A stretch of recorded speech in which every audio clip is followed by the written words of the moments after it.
UGC net Saraswati academy में आते हैं। आप सभी स्टूडेंट को good afternoon. Paper two education शिक्षा शास्त्र आज की क्लास में बात करेंगे जो है केंद्रीय प्रवृत्ति की माप। यहाँ पे ये हेडिंग आपकी है, इसके बारे में हम बात करेंगे और इसके अदर भी टॉपिक आपके हैं।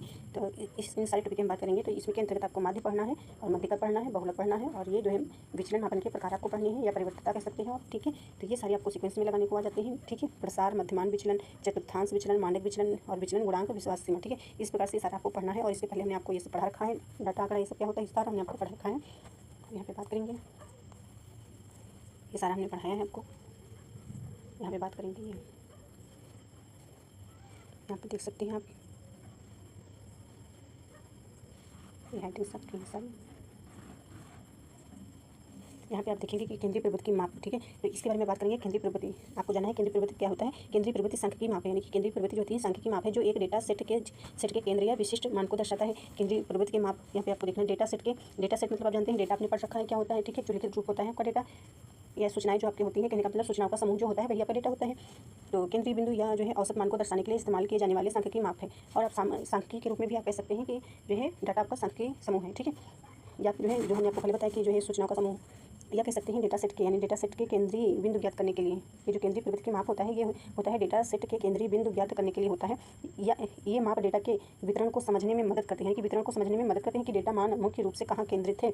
केंद्रीय प्रवृत्ति की माप के उदाहरण, ये उदाहरण हो जाएंगे यहाँ पे। ये जो केंद्रीय प्रवृत्ति की माप है इनके उदाहरण है माध्य, मध्यिका, बहुलक, मीडियन, मूड।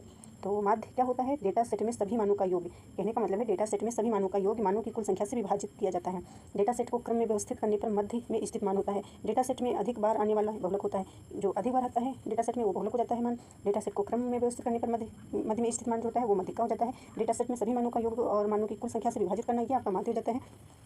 यहाँ पे आप देख सकते हैं ये जो दिया गया है आपका माध्य दिया गया है। तो माध्य का सूत्र दिया गया हुआ है, यानी कि माध्य जो ये माध्य आपका हो गया, ठीक है। तो माध्य का ये सूत्र यहाँ पे माध्य सभी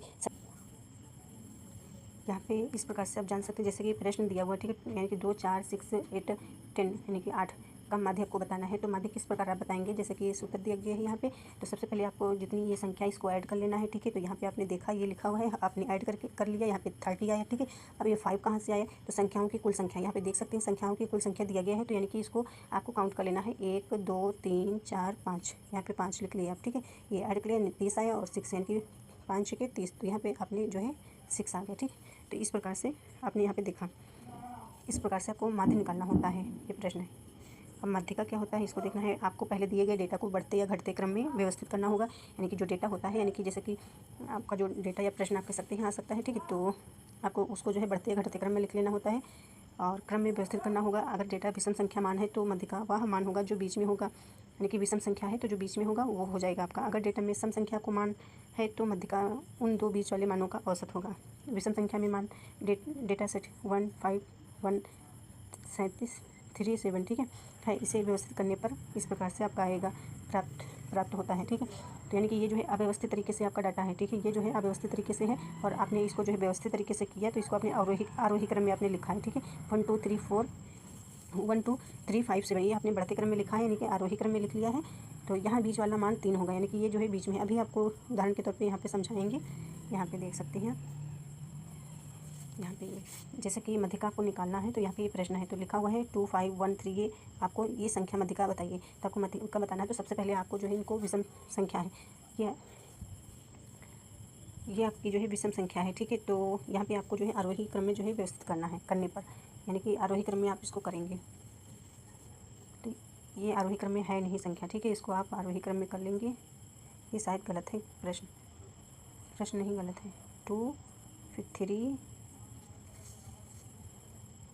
1 हो गया, 2 हो गया, 3 हो गया, फिर 5 हो गया, फिर 7 हो गया। अब इसमें आपका 3 आएगा, ठीक है। इसमें आपका 3 आएगा आंसर,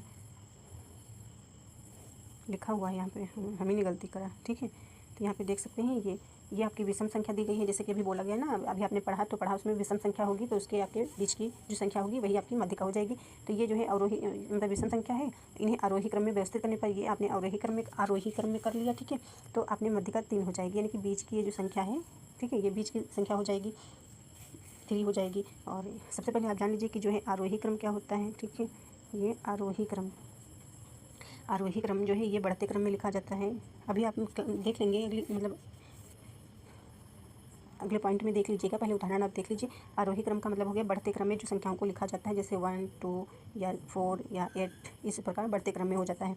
और अवरोही शब्द जो होता है, अवरोही का मतलब अवरोही, डिसेंडिंग मतलब घटते क्रम में, जैसे कि 8 हो गया, ठीक है, फिर 5 हो गया, 3 हो गया, 2 हो गया, 1 हो गया, इस प्रकार से घटते क्रम में। यहाँ पे देखिए ये सम संख्या, यहाँ पे ये विषम संख्या दी हुई थी, ठीक है, और यहाँ पे जो है ये सम संख्या। तो यहाँ पे देखेंगे आपकी जो है मध्यिका बताइए। डेटा सेट को व्यवस्थित करने पर 1 2 3 4 5 6 तो नहीं है, ये सम संख्या नहीं है, ये आपकी जो है मिक्स है, ठीक है, यानी कि वो सॉरी विषम संख्या है। तो यहाँ पे आप जान सकते हैं ये प्रश्न आपका ये गलत हो गया है, विषम संख्या है, इसको आप कट कर दीजिए, ये जो है आपका गलत है। 2 5 1 3 7 4 का मध्यिका बताइए। तो डेटा सेट को व्यवस्थित करने पर 1 2 3 4 5 7 ये आपका हो गया है। तो ये सम संख्याओं की मध्यिका।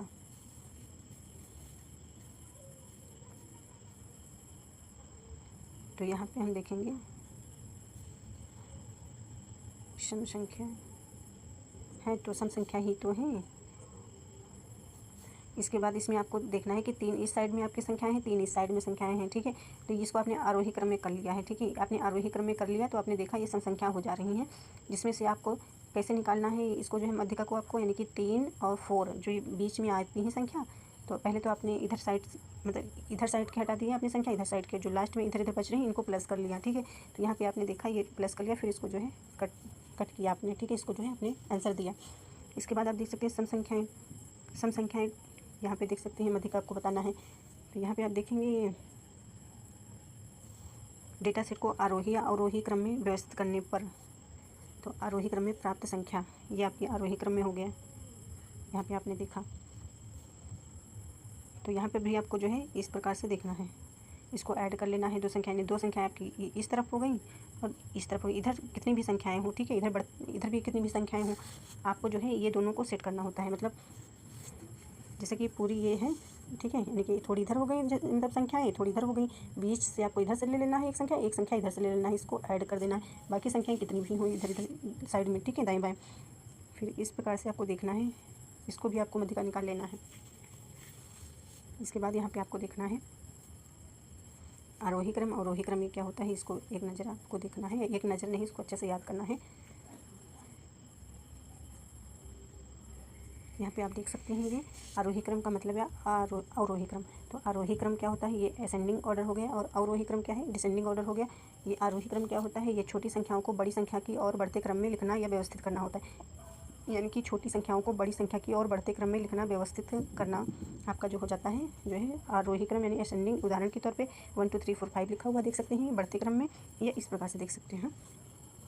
और बड़ी संख्याओं को छोटी संख्या की और घटते क्रम में लिखना, यानी कि घटते क्रम में लिखना या व्यवस्थित करना हो जाएगा अवरोही क्रम। अवरोही क्रम को, डिसेंडिंग को आपको याद रखना है, घटते क्रम, और आरोही क्रम को बढ़ते क्रम। यहाँ पे उदाहरण के तौर पे देख सकते हैं 5 4, यानी कि 5 4, फिर जो है आपका आएगा 3 2 1, इस प्रकार से। और इसमें यानी कि आरोही, इसमें संख्याएं या वस्तुएं छोटी से बड़ी की ओर व्यवस्थित होती हैं, इसमें संख्याएं वस्तुएं बड़ी से छोटी की ओर व्यवस्थित, जो भी यहाँ पे बताया वही है, इस प्रकार से देख सकते हैं। प्रश्न जैसे कि इस प्रकार से होगा आरोही क्रम, ठीक है, यानी कि आपका डाटा होगा, ठीक है, जैसे कि यह इस प्रकार से आप जानिए।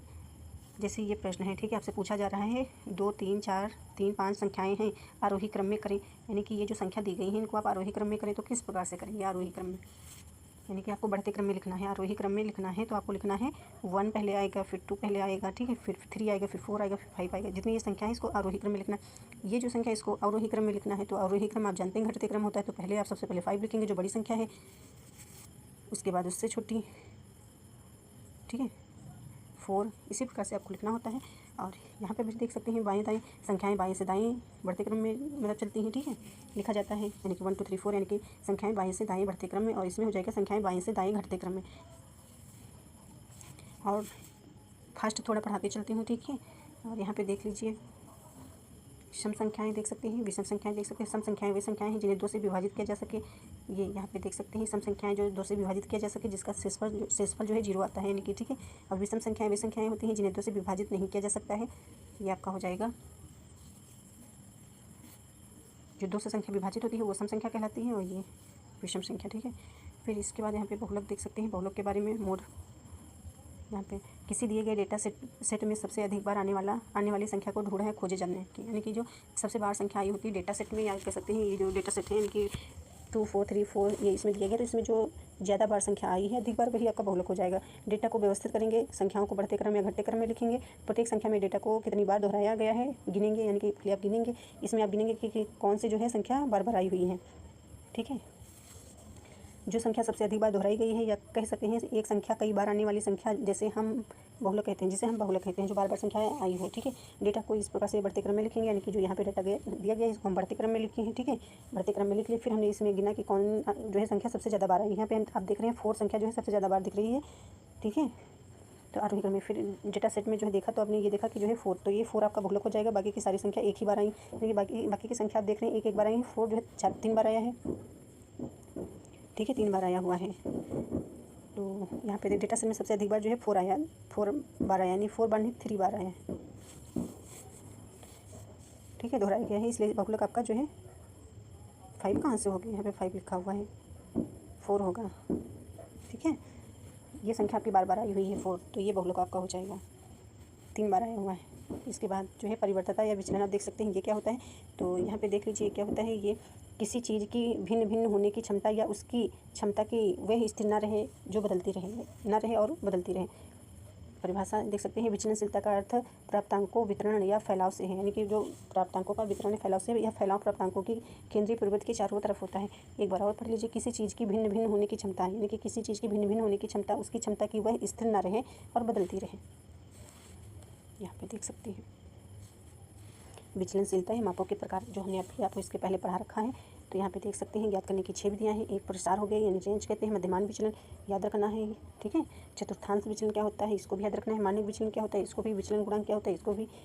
ठीक है, तो इसमें सबसे पहले आपको चतुर्थांश, इसको आप इंपॉर्टेंट है, इसको याद कर लीजिएगा। और प्रसार यानी कि रेंज, इसको भी आपको याद करना है। तो प्रसार यहाँ पे देख सकते हैं, या डेटा के अधिकतम अंक या मान तथा न्यूनतम मान के बीच अंतर को प्रसार कहते हैं। ठीक है, कहने का मतलब है विस्तार या प्रसार बराबर अधिकतम अंक माइनस न्यूनतम अंक। ये मध्यमान औसत विचलन हो जाएगा और ये चतुर्थांश विचलन हो जाएगा। ठीक है, ये रेखा चित्र के प्रकार है क्या, और इसके पूरा का पूरा नहीं। रेखा चित्रों के प्रकार यहाँ पे देख सकते हैं, ये इंपॉर्टेंट है आपका।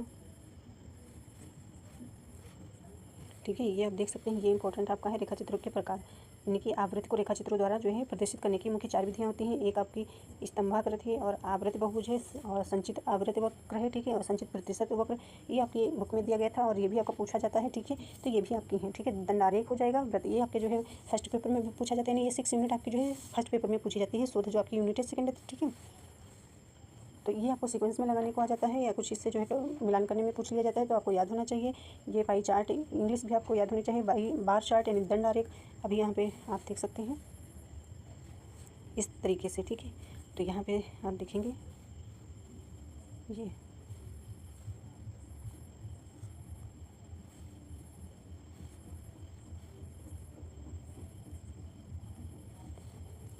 सबसे पहले देखें आयत चित्र या स्तंभाकृति या हिस्टोग्राम चित्र। ये जो है आयत चित्र आपको याद रखना है कि इस प्रकार से बना होता है आयत चित्र, स्तंभाकृति, हिस्टोग्राम। ठीक है, तो ये इस प्रकार से बना होता है मिलते हुए। ठीक है, ये खंभे मिलते हुए, इसको खंभे आप बोल सकते हैं। ठीक है, और इधर जो ये संख्या दी होती है ये आपकी आवृत्ति होती है या बारंबारता इसको बोल सकते हैं, या जो है आप बोल सकते हैं फ्रीक्वेंसी। ठीक है, ये स्कोर हो गई, और ये एक अक्ष इधर हो जाता है, अक्ष कह सकते हैं, क्षैतिज कह सकते हैं। ठीक है, और ये वाई अक्ष हो जाता है। ठीक है, ये एक्स अक्ष होता है, ये वाई अक्ष हो जाता है। और ये जो आपकी एक लाइन होती है, ये जो एक्स अक्ष होता है, ये एक्स अक्ष, ये आपकी जो है ये कौन सी आपकी क्षैतिज जो है लाइन हो जाती है। ठीक है, ये आपकी क्षैतिज लाइन हो जाती है, और जो ऊर्ध्वाधर लाइन हो जाती है ये ऊपर की ऊर्ध्वाधर लाइन हो जाती है। इस प्रकार से आपको बताएं आपको, इस प्रकार से ये जो एक्स अक्ष होता है। ठीक है, तो इस लाइन को जो है हम बोलते हैं, एक्स अक्ष को बोलते हैं क्षैतिज रेखा, इसको हम क्षैतिज रेखा बोल सकते हैं। ठीक है, और इसको बोलते हैं ऊर्ध्वाधर, यानी कि जो वाई अक्ष होता है इसको हम ऊर्ध्वाधर जो है बोलते हैं। तो ये क्षैतिज जो रेखा आपकी होती है, क्षैतिज रेखा, ये एक्स अक्ष, इसको क्षैतिज या हॉरिजॉन्टल लाइन बोल सकते हैं। और ये जो होती है वर्टिकल आपकी होती है ऊर्ध्वाधर, यानी कि ये जो है पड़ी रेखा इसको बोला जाता है। ये जो है आपकी सीधी रेखा ऊपर से नीचे। ठीक है, ये जो है सीधी रेखा ऊपर की होती है, ऊपर से नीचे, नीचे से ऊपर की ऊर्ध्वाधर रेखा या वर्टिकल रेखा बोल सकते हैं। और ये जो है आपकी दाएं से बाएं या बाएं से दाएं क्षैतिज रेखा होती है। याद रखना है आपको, इंपॉर्टेंट है, इसलिए हमने आपको बताने की कोशिश की है। और इसके बाद आपका आवृत्ति बहुभुज आता है, फ्रीक्वेंसी, ठीक है। ये इस प्रकार का चित्र आपका होता है। और संचयी आवृत्ति वक्र कैसा होता है, ये इस तरह का टेढ़ा मेढ़ा, ठीक है। और इसको डिटेल में आप पढ़ेंगे तब समझ में आएगा, और इसे आपको समझाने के लिए हमने ये चित्र ऐसे बना रखे हैं, ठीक है। और इसके बाद जो है यहाँ पे देख सकते हैं, ये आपका 4 नंबर पे संचयी प्रतिशत वक्र आता है, ठीक है। फिर इसके बाद दंडारेख आता है। तो दंडारेख आपको ये दोनों इंपॉर्टेंट है, ऐसे याद होने चाहिए। जैसे आयत चित्र हो गया, आयत की भांति स्तंभाकृति या हिस्टोरिकल। यहाँ पे देख सकते हैं दंडारेख यानी कि दंड इस प्रकार से बना है, सटा हुआ नहीं है, ठीक है। यानी कि बार चार्ट हो जाएगा, पाई चार्ट। ये 3 चार्ट आपको तो ऐसे याद हो जाने चाहिए। पाई चार्ट, वृत्त चित्र, ये गोले के आकार का, ठीक है। किसी व्यवसाय या शिक्षा के क्षेत्र में जो है औसत निकालने के लिए, ठीक है। प्रतिशत के रूप में समक, ठीक है। ये सब आप देख सकते हैं। खंडों का कुल मान 100% मानते हैं, ठीक है। और लिखा हुआ डिग्री के रूप में, कहने का मतलब खंडों के कुल यानी कि प्रतिशत के रूप में, यानी कि जैसे कि प्रतिशत के रूप में जो है समक है, यानी कि डाटा। ये समक जो लिखा हुआ है इसका मतलब होता है डाटा। तो प्रतिशत के रूप में जो है समक है, तो आप खंडों का कुल मान जो है, ये जो खंड है इन सभी का जो है आप 100 मान रखते हैं, ठीक है, 100% मान। और डिग्री के रूप में होता है तो आप 360 रखते हैं। तो इस प्रकार से है। तो सबसे पहले आपको नहीं भूलना है, आपको जानना है कि आयत चित्र इस प्रकार से होता है, सटा हुआ चित्र बना हुआ होता है, जो इसको दंड भी बोल सकते हैं, ठीक है। और ये डंडे के आकार के अलग अलग होते हैं। और ये पाई चार्ट, ये तीनों में अंतर है, आपको समझ में आ रहा होगा। ये आपको डिफिनेशन दी गई है, इसको भी याद कर लीजिएगा। स्तंभाकृति रेखा चित्र जिसमें आकृतियों स्तंभों द्वारा जो है प्रदर्शित किया जाता है, इसको आप पढ़ लीजिएगा, सारा इंपॉर्टेंट है। दंडारेख के बारे में दिया गया है। ये आपके परीक्षण दिए गए हैं, तकनीकी विवेचन, ठीक है, ये आपका है। तथा उपयोग दिया गया है। ये सहचर्य तथा सहसंबंध, ये 2 प्रकार के आपके होते हैं, मात्रात्मक या संख्यात्मक सहसंबंध और गुणात्मक सहसंबंध। और इसके सहसंबंध की गणना की विधियाँ ये देख सकते हैं। इनकी विधियाँ भी, कहने का मतलब है सहचर्य या सहसंबंध का जो है 2 प्रकार होता है, और जो है मात्रात्मक या संख्यात्मक कह सकते हैं, गुणात्मक सहसंबंध का। और विधियाँ ये हो जाएंगी स्पीयरमैन की स्थान क्रम जो है, और लाभ विधि, स्पीयरमैन की गुणन, और टी परीक्षण, और जेट परीक्षण, काई परीक्षण, प्रसन्न विश्लेषण, ये सारे इंपॉर्टेंट टॉपिक है। तो टी परीक्षण आप एक बार पढ़ लीजिएगा, इंपॉर्टेंट है, ठीक है। यह एक सांख्यिकीय परीक्षण है जो 2 समूहों के माध्य की तुलना करने के लिए उपयोग किया जाता है। और इसका जेड परीक्षण क्या होता है, जेड परीक्षण जेड टेस्ट कह सकते हैं। यह एक सांख्यिकीय परीक्षण है जो 2 समूहों के मध्य की तुलना करने के लिए किया जाता है। कहने का मतलब ये तुलना करने के लिए होता है, और ये समूह के मध्य तुलना करने के लिए उपयोग किया जाता है। जब जनसंख्या का मानक विचलन ज्ञात हो, इसमें बोला गया है जब ज्ञात हो, इसमें बोला गया है मानक विचलन अज्ञात हो। इस प्रकार से आप देख लीजिएगा। टी परीक्षण टी टेस्ट के अंतर्गत जैसे 2 समूहों के मध्य जो है तुलना करने के लिए उपयोग किया जाता है जब जनसंख्या मानक विचलन अज्ञात होता है। मानक विचलन, इसमें जो है मानक विचलन ज्ञात हो, उसमें अज्ञात होता है टी परीक्षण में, इसमें जो है ज्ञात हो। और एफ परीक्षण यह सांख्यिकीय परीक्षण है जिसका उपयोग परिकल्पना परीक्षण के लिए किया जाता है। ये जो है परिकल्पना परीक्षण के लिए किया जाता है ताकि 2 या अधिक समूहों के बीच भिन्नता का परीक्षण किया जा सके। तीनों याद कर लीजिएगा। काई परीक्षण वर्ग, काई वर्ग परीक्षण, ठीक है, काई स्क्वायर टेस्ट कह सकते हैं। और ये सारा इंपॉर्टेंट है, इसको पढ़ लीजिएगा। प्रचालित सांख्यिकी तथा अप्रचालित सांख्यिकी क्या होता है, इसको भी आप सभी स्टूडेंट पढ़ लीजिएगा। ये सारा आपको पढ़ना है। ये इसको एक नज़र आप देख सकते हैं। ये वर्णनात्मक सांख्यिकी क्या होता है, अनुमानिक सांख्यिकी क्या होता है, डेटा का वर्णनात्मक डेटा का वर्णन करता है, और ये जनसंख्या के बारे में निष्कर्ष करता है अनुमान के आधार पर, ठीक है, डेटा की व्याख्या करता है। और ये जो पूरी जनसंख्या से जो है स्रोत लेता है, स्रोत है, ठीक है, पूरी जनसंख्या का। और डेटा स्रोत यहाँ पर लिखा हुआ देख सकते हैं। ये नमूना और केवल नमूने के लिए होता है, ये केवल जो है वर्णनात्मक सांख्यिकी नमूने के लिए होता है, नमूने और जनसंख्या दोनों के लिए होता है। और प्रचालित अप्रचालित सांख्यिकी आप देख लीजिएगा, यानी कि पैरामीट्रिक और नॉन पैरामीट्रिक इंपॉर्टेंट है, इसको यहाँ पे देख सकते हैं आप। प्रचालित सांख्यिकी, अप्रचालित सांख्यिकी। प्रचालित सांख्यिकी में डेटा के वितरण के बारे में कुछ मान का उपयोग किया जाता है। या यहाँ से देख सकते हैं प्रचालित सांख्यिकी वह सांख्यिकी है जिसमें से प्रतिदर्श से लिखा जाता है बारे में कुछ शर्तों पर आधारित होता है। ये अप्रचालित सांख्यिकी, ये वही सांख्यिकी है जिसका प्रतिदर्श जीव संख्या से लिया गया है, जिसके बारे में कोई खास शर्त नहीं लिखी जाती, उसमें जो खास शर्त होती है, इसमें खास शर्त जो है नहीं होती है, इसलिए इसे वितरण मुक्त सांख्यिकी जो है बोला जाता है, अप्रचालित यानी कि नॉन पैरामीट्रिक। और थैंक यू, मिलते हैं अगले क्लास में, और अच्छे से अपना पढ़ें, रिवीजन करते रहें। Thank you.